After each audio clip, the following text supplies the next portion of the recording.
Good evening and welcome back to the First Time Homebuyer Show. I'm your host, Esti Klassen. If this is your first time joining us this evening, tonight we're talking about buying property as a collective and doing it together. Emphasis on the word together because tonight we're talking about property Stokvel. We're joined with Silindile Leseyane, who is a property Stokvel strategist, property practitioner, as well as an investor. Good evening. How are you? Good evening, Esti. How are you doing? I'm well. Thank you so much for joining us, Silindile. I've been doing a little bit of research, and as you know, we're going into the second wave and the economic crisis. Everything in the beginning of 2020 just went boom. And a lot of our goals and aspirations, whether it was in property or whichever realm we wanted to invest in, was kind of put on a standstill. But one of the solutions could be joining a property Stokvel. And these are just some of the benefits of a property Stokvel. And I'd love for you to elaborate a little bit more on what other benefits there are to joining a property Stokvel. Okay, so Stokvels are used as a mechanism to save towards a common goal. So traditionally, these would be maybe want to save towards groceries around this time of the year, or for like school fees in January. So, or maybe just to save money amongst the members so that they give each other that cash that they need, either to get rid of their debt or to purchase items or whatever it is that the individual needs the money for. So the Stokvels basically inculcates a culture of savings and commitment towards a goal, because you know that if you don't do your part, you're setting the whole group behind. So they've got that element of peer pressure, whereas if you're doing it on your own, you slack sometimes, or you come up with excuses why you don't want to save and all of those things. But when you know that you are working with others towards a common goal, it then gives you just that extra motivation and drive to make sure that you actually deliver. And you know, that sense of accountability towards your peers. And that is why, you know, that is one of the major benefits of Stokvels, because if you know, for example, that you want to pay your children's school fees in January, and you know that that's what the group wants to do, maybe they want to pay for the entire year or whatever. So if you are not contributing, you know that people are looking at you and saying, but Estia, you're letting us down. You know what we agreed on, you know. So because other people are also counting on you to do your part, it just forces you that even maybe when you feel you know, things are a bit tough, you push yourself a little bit more to actually make sure that you make your contribution. So that's the major benefits of Stokvels. It's just that it keeps you accountable for saving towards a common goal. Exactly. And I think that's definitely something we need in this day and age. People need to hold accountability for whatever the goal may be. And you're right, a Stokvel does exactly that. So what would you say your motivation for going into property Stokvel was? So my motivation for going towards Stokvel was, you know, I grew up in a family where, you know, Stokvels were our bread and butter. Basically, around this time, we knew that we're going to get my mother's distributions for, you know, food and meat and, you know, everything else that we would need to get us through the festive season and the January that soon would follow, you know, as well as, you know, when I was at varsity, my fees were raised through the Stokvel. So my mom was in even the traditional burial society ones. When there was a funeral at home, you know, the money would come through, the ladies will come and also help with just providing, helping out during the funeral or whatever the case might be. So I grew up in a home where, in community where Stokvels were pretty standard, right? But so when coming from a background where I work in banking, I realized, you know what, this Stokvel is actually can be used towards for investment purposes and not just for consumption only. And for me, having purchased my very first property at the age of 23, when I essentially started working, I thought, you know what, I rented for a bit and I thought, this is not for me. I actually want to buy my property and own it. And so I realized, you know what, if I could buy my own property, if we could all come together using the concept of a Stokvel, and instead of us spending the money come December, we actually take this money and we use it towards buying a property. I thought, okay, this is actually where the magic can happen, in the sense that now we're actually using the Stokvel to purchase assets or to invest in assets that are actually going to give us the cash flow that we need for whatever it is that your needs are, whether that is, you know, covering you during the December period, covering you for your children's school fees, but the asset is still there. So come December, you're going to get the same money again. Come 2022, you're going to get, so the asset is the gift that keeps giving, instead of us just collecting money and distributing it, and then we start again at zero. If we've got assets that are giving us this money and will keep giving us money, that's where the magic happens. Right. And I mean, I also know all about coming from a family that are in stokvels, and there's different stokvels between the sisters, the brothers, they all have their own thing going on, you know. And you said, so obviously stokvel has been a part of something it's like a methodology you know very well. So you were brought up with that and you continued and to do it and to invest in property. It's something very new to us. You know, I've been talking to a lot of people in my circles and property stokvel, they were quite shocked about this thing, and they were like, we can do that? I had no idea. And I'd love to find out from you, so why a property stokvel and not get a bond from a bank to invest in property? Well, the reason why we do it as a stokvel is that, like I'm saying, it's something that we know so well, but we just haven't used it towards purchasing a property, you know, or to investing in property. So why that specifically? It's like I was saying, it's about, you know, investing in assets that are going to give us the cash flow that we need for our needs or whatever that is, right? So if we're now buying a property or we're investing in property, we are able to make money on a consistent basis. So that's the reason that instead of us just collecting money and then distributing, we thought, okay, let's rather invest it, you know. So there was the motivation behind that.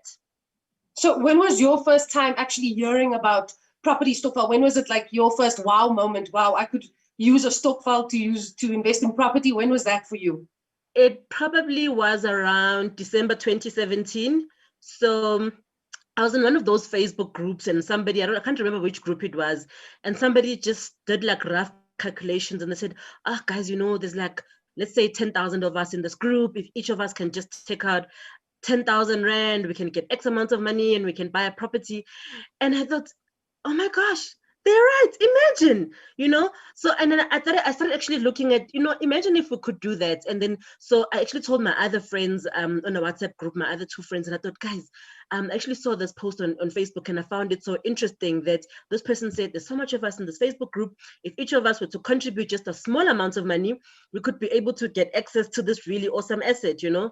And so we started researching about stokvels, and we started digging around. How do they work? What are they? And the ones that we found on the market, you know, we didn't really understand how they worked, and we're all confused.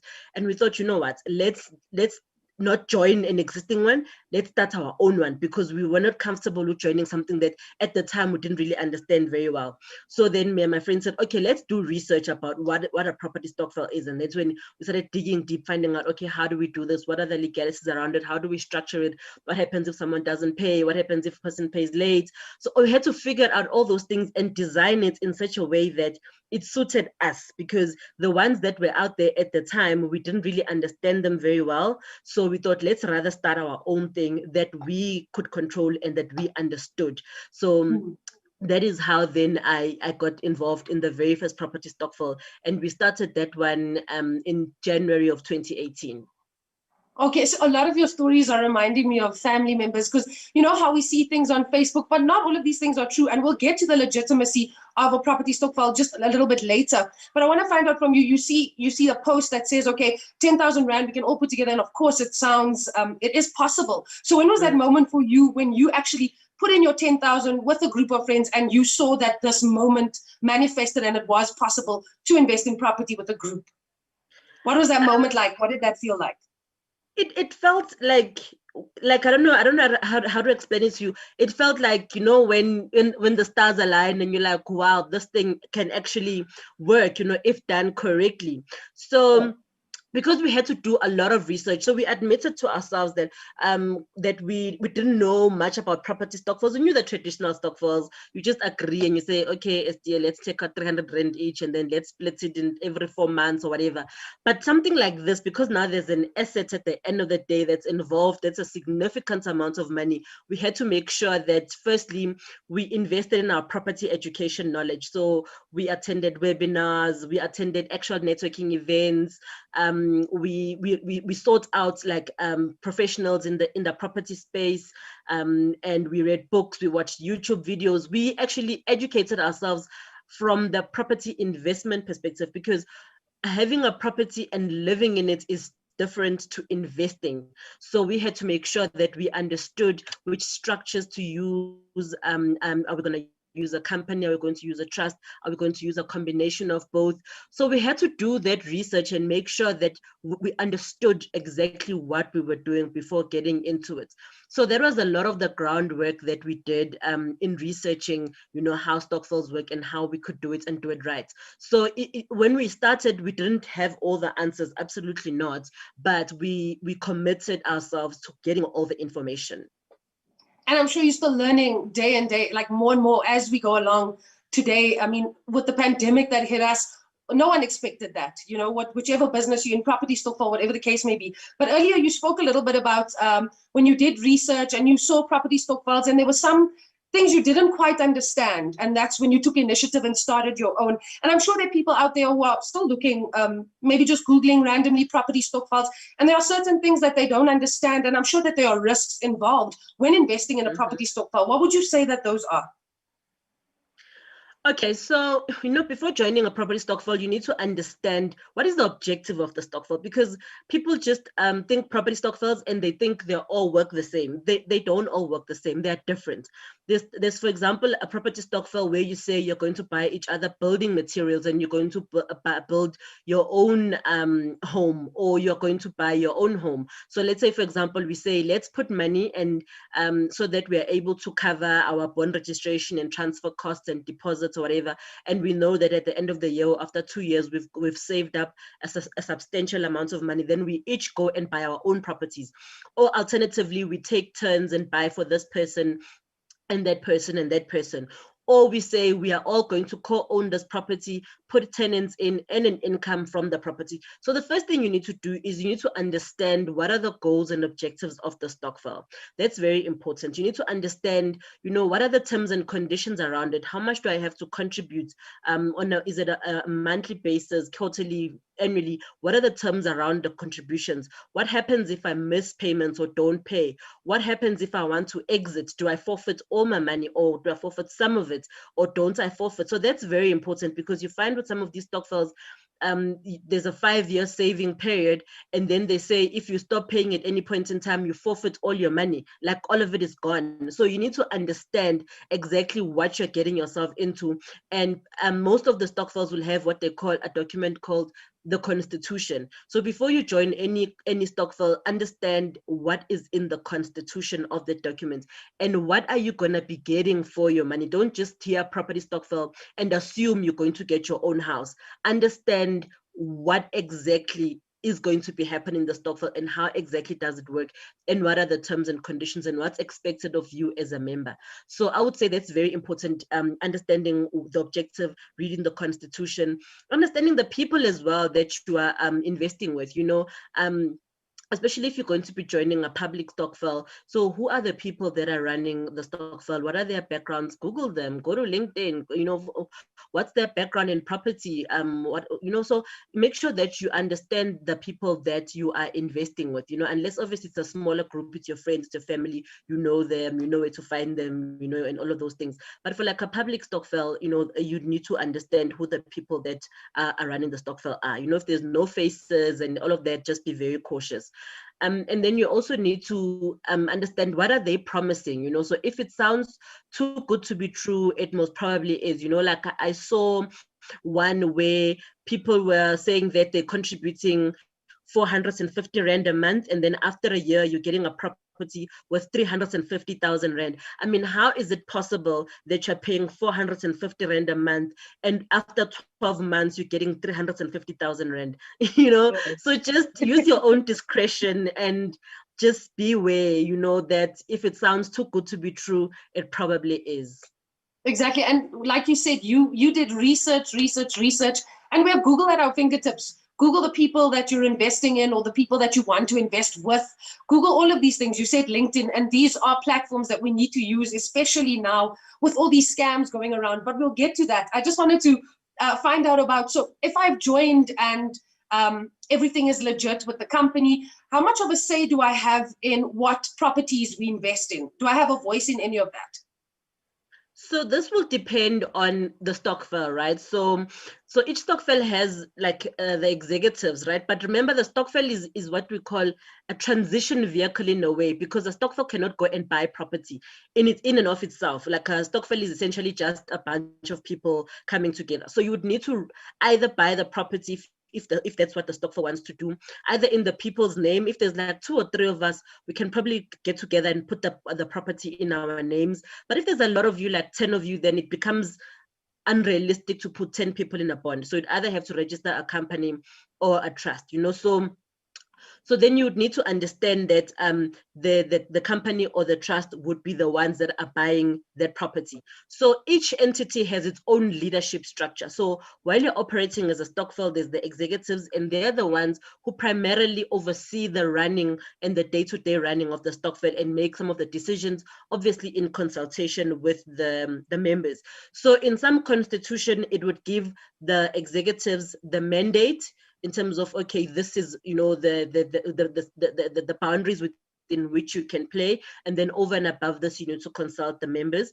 And then if you register a company, directors will need to be appointed. So that directors would be the ones that make the decisions in terms of which property do we buy, you know, placing tenants, signing all the paperwork, bonds if a bond is required, and. If you're going with a trust, you know, the trustees are the ones that are put in place to take care of the day-to-day running of the trust. So the trustees are the ones who would buy the property, sign any paperwork, put in tenants, and. So depending on the structure, the different leadership are the ones that would be the ones who actually make the decisions, but obviously in consultation with, you know, their constituents, whether that's beneficiaries in the case of a trust, shareholders in the case of a company, or the members in the case of just a stokvel. Right, and this is exactly why you said even if you start doing your research on whichever property stokvel you'd like to join, it's about trusting the people and knowing the people, and that they can actually execute your long-term goal when it comes to investing in property. Silindile, we're going to run to a quick ad break, and when we come back, we're going to get some questions. Take the time now to ask Silindile any questions you have about property stokvel, and let us know, are you ready to join a property stokvel? Comment yes or no, and we'll see you after the break. Thank you.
And welcome back. Thank you so much to those who have sent through some questions on Facebook, YouTube, and Instagram. Silindile, we do have some questions from our viewers, which we'll jump straight to. This one is from YouTube, and it's Sindile, sorry, who says, I and my 4 friends have started saving money monthly. We have 15,000 at the moment, and after 6 months, we're looking also to buy a property. I'm here to find out how things go from here.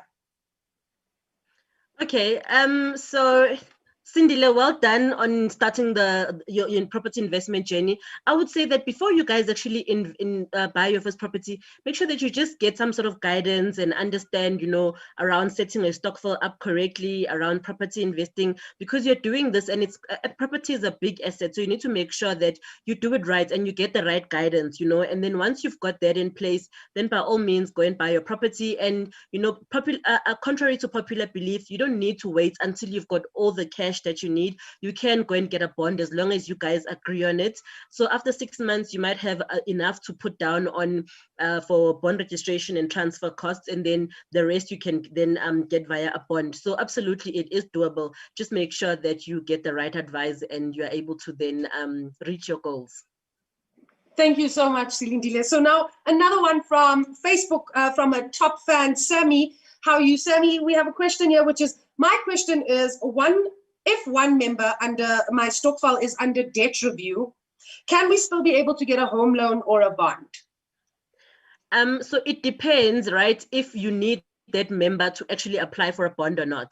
So this would be, if you know that, for example, that you guys want to buy all cash, then the fact that they in debt review doesn't really matter. But otherwise, you can then decide that only some of the other members who don't have any debt issues will be the one that will apply for the bond. Because what you can do is, if you're putting it in a company or a trust, which is a separate entity, you can then just provide surety as the director or the trustee, meaning that you would then need to qualify for that particular loan. But that person that you already know is in debt review can then just be excused from that process, and those directors that do qualify can be the ones that apply for that bond.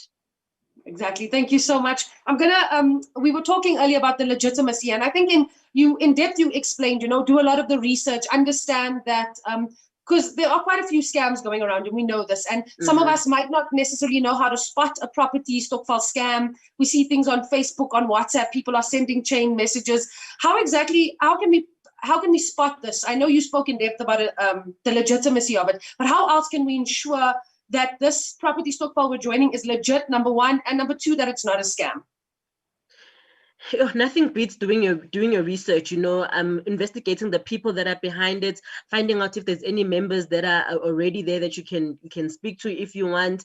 And the biggest thing to protect yourself is just use your intuition and your gut. If it feels too good to be true, it probably is. Just ask yourself, is this possible? For example, with these WhatsApp scams, you get this money coming from thin air, basically. And remember, some of these scams, they rely on more members coming in or more people coming in, and that is what sustains it. The minute that there are no people coming in, then the whole thing falls apart. Meanwhile, if it's the asset or the property that is paying everybody, then it's not a scam. It's a legitimate investment, because you are not being paid from other people's money. You are being paid from the asset that is giving you the money, whether that's rental income or whatever the case might be. So just use your discretion, and just even if you're not sure or you don't trust yourself, go to a trusted friend that you know is maybe a more financially savvy, and who doesn't have the emotions, is not going to make emotional decisions, and it's got a cool head over their shoulders, and just ask them to review it for you and say, does this make sense? So if you want to ask me as well, feel free. You can contact me and I can let you know what my thoughts are on it as well. But just use your intuition. You will know if something seems too good to be true. Exactly. Always get that second opinion. Yeah, always get that second opinion. Yeah. We we briefly spoke about the different property Stokvel models in the week, or the different types. And I'd like for you to explain it to the viewers in depth, because just that brief conversation we had taught me so many different things about, and actually inspired me to join a property Stokvel because of the different levels and different ways we can invest in a property Stokvel. Could you please explain that a little bit more? Okay, so each Stokvel is different, right, guys? So you need to understand the one that you're joining, what is its intention. Excuse me. Is this for primary residence? Are we saying that we're going to put money together, and then after a particular period of time, we're going to split the money and we're all going to go off and buy our own homes, or even our own rental properties? Because that's the one thing that you could do. You could say you are going to go and split it up into individual rental properties. You could also say you want to buy building material. You say, okay, let's put money together and let's build. Either we can build a room or properties that we are all going to co-own, or our own one. So I just understand what exactly is the Stokvel doing. There's also opportunities to invest in more passively. So you could invest, for example, in listed shares on the JSE as your Stokvel, like in listed property shares and ETFs. You could also go on some of the developers and there's other platforms as well that you go on, where you actually partner with other investors, and either you borrow them the money to undertake certain investors. That's what our Stokvel also does, where we provide a funding service. We say, okay, you need funding to undergo certain property projects. We will fund you the money, and in return, we get a particular return, which we then distribute to our members. You can also then say we want to buy particular property and place tenants in, and where we own the property and then we get rental income, which is then also distributed to the members. There's many ways to invest in property. It's not just a one fits all. There's only one way to make money in property. There's various ways to make money. And we're seeing that more and more each day. It's not just the traditional way of investing in property. And like there were so many, it was a mouthful that you just explained. And there's so many different ways to actually invest in property. Like you said, we have a question, which I think you answered in the beginning, but I think Lerato from Facebook just joined us. And Lerato's asking, how much did you invest in the Stokvel? And how was the property, I think, how much was the property that you were able to buy? How much did we invest in? How much did you invest in the Stokvel? I think to begin with. Individually or as a group? So with the first Stokvel that I started, because we were a smaller group, in our first year, we raised like 600,000 odd. And then with Sakhisizwe, because that one is a bigger group and it's more public, to date, we have raised close to 8.6 million rands. And then, and then the follow-up is, and how was the property how much was the property that you were able to buy? Okay, so like, remember I was telling you guys that we've got different ways that we invest in property. So with our first Stokvel, we did various other investments, like investing in shares, investing in student accommodation and all of that. So with Sakhisizwe, we've done various investments, ranging from just over 100,000 to this month investing well over R1 million. So it really does, it depends on the properties, it depends on the amount that we raise. We don't have a single figure, but I think the single amount that we've raised in a single month was 1.6 million rand in 1 month. Okay, thank you so much. You spoke about, as we started, we spoke about accountability and holding people accountable. But now what happens if I really cannot afford to pay 1 month? Okay, so this also goes back to what the Constitution says happens if the members don't pay. So some Stokvels will say, you pay some sort of a penalty, or I don't know. So it will depend on what the Constitution says. But in our instance, we always say that your share of the investment is dependent on how much you have put in. So because with Sakhisizwe, we invest every single month, we're investing in a new property. So if you skip a particular month, it simply means that you won't be getting paid from that particular property that we've invested in that particular month. But for the ones that you've invested in the past, you will continue to get paid from those ones. So there's no penalty. We don't kick you out if you skip a month or anything like that. You basically are the ones that are setting yourself behind by not being consistent with your contributions. But each Stokvel is different and they will all be structured differently. That's just how we've structured it, because every single month we make new investments. So if you miss a particular month, you simply don't get paid from that particular month. But you won't be kicked out, because I've read where people, actually get kicked out of the property Stokvel and then lose all their. No. I really feel that's unfair to kick people to make people lose their entire investment, because, for example, with COVID, who would have foreseen COVID happening and people losing their jobs? I think that's really unfair. So I would never join a Stokvel like that. Exactly. And just before we end off, Silindile, what are some of the other ways that we can use the property Stokvel, use a property Stokvel when being an investor? Sure. I think what's been happening recently with Stokvels has been just amazing. People are realizing that we've literally been sitting on gold. Our parents, our grandmothers, and our brothers and our sisters, they've been sitting on gold with the idea of crowdfunding. But they were crowdfunding for subsistence purposes. To get food, that they needed to. I think it was due to historical reasons where we were excluded economically from opportunities, so we couldn't get access to credit facilities and traditional banking and all of those things.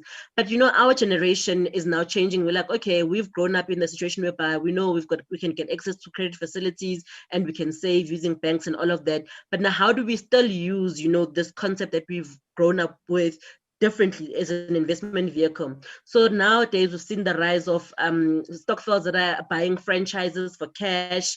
We've got stokvels that are buying farms and crowdfunding equipment for the farming. There's a lady that I was working with who started a stokvel, and they're building schools in Limpopo, and then so stokvels are doing amazing things out there. We're in the property space, so stokvels are doing amazing things, and now they're actually saying, it's in our hands. The government is not going to come and save us. No one is going to give us handouts. If we're not qualifying for bonds or whatever the situation might be, we want to pay for 20 years. We can now use stokvels and say, how do we make sure that we reach our goals by collaborating with our friends and our families to make sure that we are able to invest, in whatever vehicle you choose, whether that's in farming or franchising or property, And we can do this with people we know and we trust. Which I think is the beauty of putting our money in a pool and investing together. And like you said, generations ago, they've been sitting on a gold mine. And if only we can actually take everything, because we can learn from stokvels, as you said, has been coming for a very long time. We can learn from this and even better it and keep investing. So just to quickly end off, we know the pandemic hit. We're reaching a second wave, and hopefully not a second lockdown. I'd like to know from you, how did being a part of the property stokvel benefit you during the pandemic? So it benefited me because our stokvel pays out on a monthly basis. So even during the pandemic, our members were getting paid. And a lot of them showed appreciation for the fact that they had additional income during that tough period. So I think that is how we benefited as a collective, in the sense that, when other income streams dried up, there was still that income from Sakhisizwe that we're still paying for our members, So that was one of the biggest benefits. And that's the benefits with investing. It's that, and investing in assets that generate cash flow, is that it would give you that additional income when other income streams dry up. So I think COVID has taught us that we can't rely on a single source of income. So the more income sources you've got, the better you are. And our members are able to actually get additional income stream where it's just their money that does all the work. Even if they're sitting at home or they lose their job or whatever, they can still get that income and they will continue getting that income, So that was the biggest benefit. Exactly. Thank you so much, Silindile, for joining us this evening. And I'd love to hear more from you. Thank you to our viewers and guests who joined us. Thanks for the questions and comments. And stay tuned, because every week this week at 7 p.m., we have Zama on the daily podcast. And on Saturday and Sunday, Chad is with you with the Developer Show. And Tuesday and Thursdays, we have Mbali with the Farming Podcast. We'll see you guys again next week, and have a Merry Christmas.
Hi, I'm Cornita Bobs. I'm a BCom student at Stellenbosch University. I currently live in Valgevonden Estate and I absolutely love this area. Historically, Stellenbosch is known as a student town. It offers an incredibly peaceful lifestyle, and the people around town are always welcoming and friendly.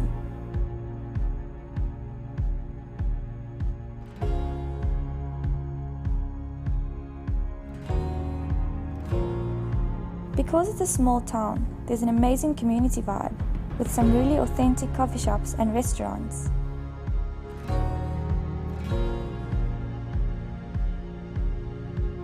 The trees along Victoria Street create a beautiful environment to be in, and it's really cool for students passing through campus.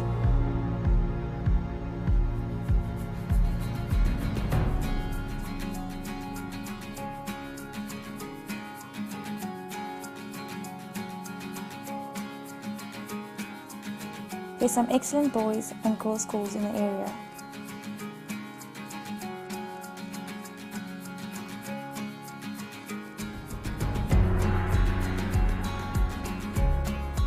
Our town has such a rich history, but at the same time it's really modern, and you'll find some amazing art installations all around. The sunrises and sunsets are some of the best in the world.